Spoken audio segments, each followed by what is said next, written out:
Alright, it's twab time again. I dropped it like a little over an hour early this time, so let's see what we got. This week at Bungie, we're replacing the flawless pool. We're about to hit the fever pitch of spookiness. Ghosts are around every corner, and we don't mean the friendly type that revives you after taking too much damage. Sadly, that means it's almost time to start packing up the tower decorations and saying goodbye to Eva Levante.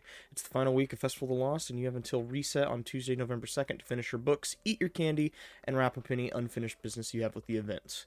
We've recently fixed up some issues with candy and spectral page drops from public events and Trials of Osiris, so if you're still jamming out some pages to finish your book, don't sleep on these activities. Throw on a mask, eat some candy, and earn some rewards. While you are extracting whatever loot you can from Headless Ones, Trials of Osiris will also start up tomorrow and run until the Festival of the Lost ends at reset, as usual. We got a fix in, so you will still earn pages even if you lose the match. Okay, that's nice. That's not all we're changing, though.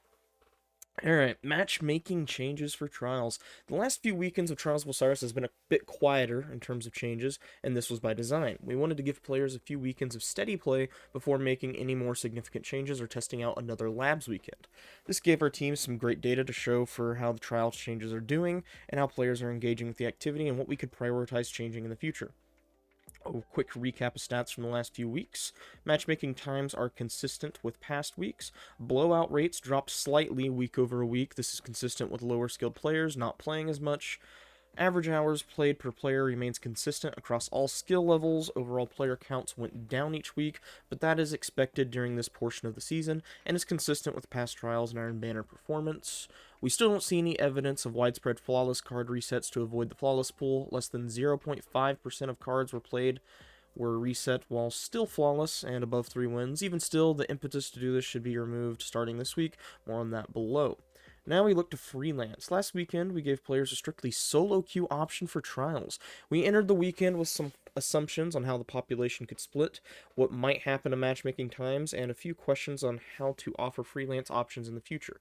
Here's a quick recap of the team on how things went, what we learned, and what we're thinking about the future. I didn't get a chance to try this, so freelance. So this past week, we opened the freelance queues so that solo players could consistently play against other groups of solos. And how'd that feel? We had over 1 million games played in each playlist this weekend, with slightly more games played in the base trials playlist. Average hours for the lower skilled players is up quite a bit over the past few weeks, while the average to top end is almost the same hours played. Interestingly, players who played in a fire team some of the time and solo some of the time played almost 3 times as long this weekend on as players who either played exclusively solo or in a fire team. Alright, average trials games per player. I played really heavily the first 2 weeks, and then I just kind of stopped. I started taking a break from the game, not just trials. Player numbers: 244,000 freelance exclusive players, 120,000 Fireteam exclusive players, 220,000 played in both, and 25.5% of players went flawless, lower than any revamp week. Likely fallout of matches being fairer. If it doesn't drop below 20% for a weekend, the Lighthouse should still feel obtainable. Average matchmaking times were consistently around 50 seconds for full fire teams and solos, and regularly were about 100 seconds for duos. The Sunday flawless pools adds about 10 seconds to flawless player matchmaking, and we are seeing some worrying spikes in matchmaking times for some of the smaller sub pools post flawless pool split. The overall blowout rate, games that ended with a score of 5-0, was almost as low as our best post revamp week, when the flawless pool went active Friday afternoon at 27.8%. Okay, this was powered by the significant number of fire team versus fire team matches and solos versus solos matches, both of which had 25% blowout rates by hour. Okay, blue is from October 5th, orange October 12th. Match outcomes this week for freelance and base. 25% of the games were 5-0, 26% 5-1, 20% 5-2, 15% 5-3, 5-4, 12%. I'd like to see like these games get higher. Because 25% of 5-0 and 5-1 games is not that great. But it is what it is. One thing we aren't happy with is the team balance. We've noticed how the solo playlist isn't doing a great job balancing 2 teams when there aren't any fire team mismatches. For trials, it's currently just picking teams randomly. We're going to be looking very carefully at how teams are selected over the next few weeks and hopefully have a better balance the next time freelance rolls around. This is one of the downsides of not using skill-based matchmaking in trials and situations where skill would be helpful to balance 2 teams of solo players. It isn't even a data point the system can look at. Speaking of which, Freelance Futures. We liked the overall outcome and vibe of the Freelance queue, and both playlists seem to have a viable amount of players. We are looking at running Freelance occasionally for the remainder of Season 15, but are still trying to determine what feels right, and we will let you know. Long term, we are exploring some single playlist solutions, preferential matchmaking of full fire teams against other full fire teams, duo plus solo against other duo plus solo. We don't have a specific release target for this yet, but will not be prior to Season 16. Flawless pool changes. The flawless pool, which we have been enabling Sunday at reset time, has some very positive benefits. This is a long twab. I was not expecting this to be this beefy. It raises overall match quality, blowout rates, etc. significantly, and it raises the overall win rates of solo players. However, it has some drastic downsides. For players who struggle and are managed to just barely go flawless, it is a steep cliff to then only play against players who have already gone flawless that week. It also incentivizes behavior that is at odds with the mode and reward system, like resetting a flawless 6-win ticket to keep getting easier matches but worse rewards. It also creates social friction when players need to decide between playing with friends or playing for rewards. Lastly, the timing, 10 a.m. Pacific on Sundays, is awkward if you live anywhere but the Americas. Yeah, it's one of the downsides of having like a global game like this. Starting tomorrow, we are rolling out a new system and leaning into weekly performance metrics. Whenever you match in trials, in addition to trying to match with people with the same number of card wins, you will also attempt to match with people with roughly the same number of overall wins for the weekend. If you can't find anyone to match against, it will eventually expand out until you to find you a less similar match. For the PvP gods who go flawless 10 times a weekend, they will end up matching other players who have 70 plus wins on their card, no matter how they got them. For the average team who gets a lucky flawless in on a Friday or Saturday on their first card, well, they will be matchmaking against other players with around 7 wins, no matter how they got them. We are hoping this will give us many of the benefits of the flawless pool system without the significant downsides.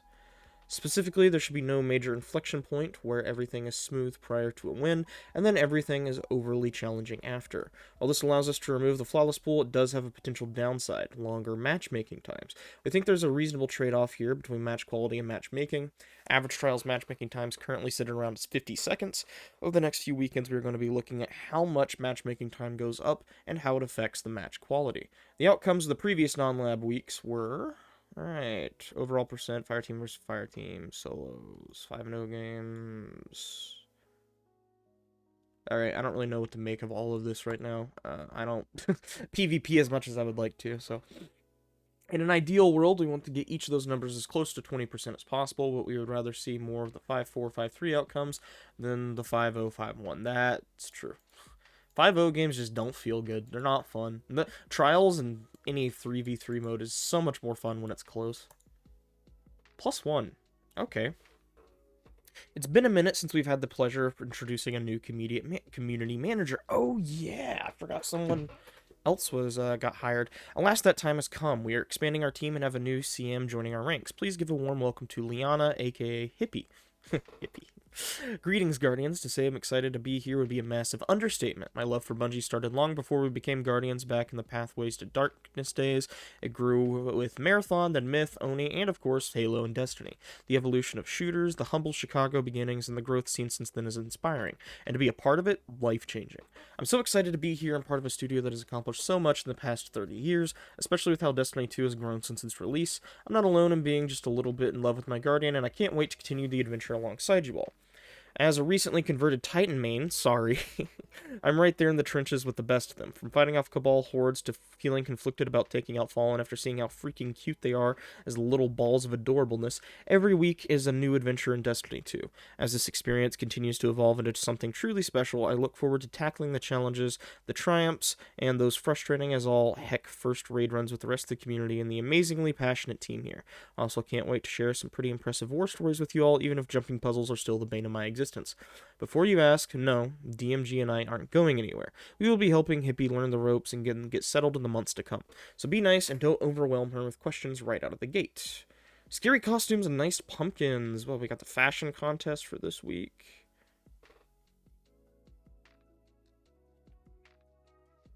Ooh, I like that pumpkin carving of the freaking prismatic emblem or whatever. Laser tag weekend was fun. Ooh, that's cool. We don't want to open the link. I just want to do it larger. Alright. Okay, we got bug reports. We deployed an update earlier today. Let's check in with DPS to see how it went and what known issues are still lingering. Rutabaga error increase. Recently, an exploit was discovered that allowed players to generate more orbs of power.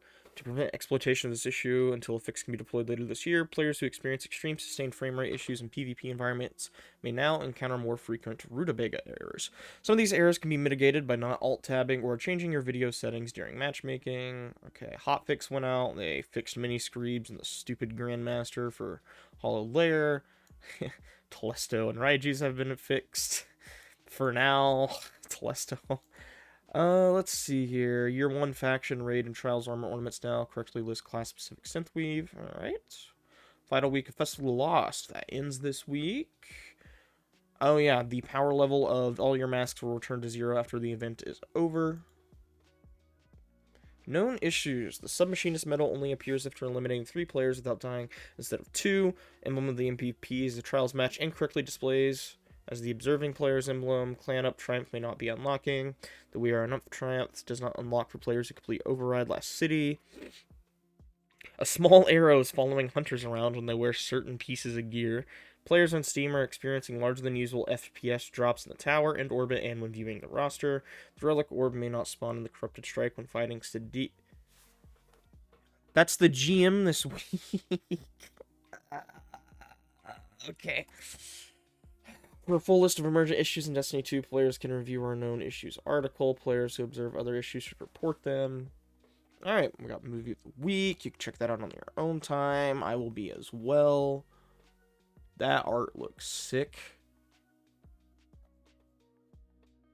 Okay. With Festival of the Lost coming to a close, we are nearing the end of the scheduled seasonal beats for a bit, and so it's time for free play. Next week, Saladin will be hosting Iron Banner, so mark that on your calendars if you need some quick pinnacle drops or just want to hunt some rolls on Iron Banner weapons. After Iron Banner ends next week, we will still have trials going throughout November with the new matchmaking changes mentioned in the TWAB. You can use this time to catch up on Catalyst, knock out some triumphs, or finishing anything else taking up space in your quest log. We have some fun stuff planned for our 30th anniversary on December 7th. Okay, so that is confirmed for December 7th. It's going to be a great time to play some Destiny. Love Cosmo. Okay. Longer TWAB this week. I like the trials changes, even if they all don't work out to begin with. I'm glad to see constant changes and experimentation. Yeah. I will be cleaning up with Grandmasters, trying to knock out some videos, and then honestly, I'm just kind of chilling for the rest of the season until the anniversary event comes out. I got the Final Fantasy XIV expansion launching in like 3 or 4 weeks, so that's what I will be doing. But with anyway, bleh, bleh. Yeah, I can't even do my outro. But with that being said, my name's Yami, and I will see you beautiful people next time.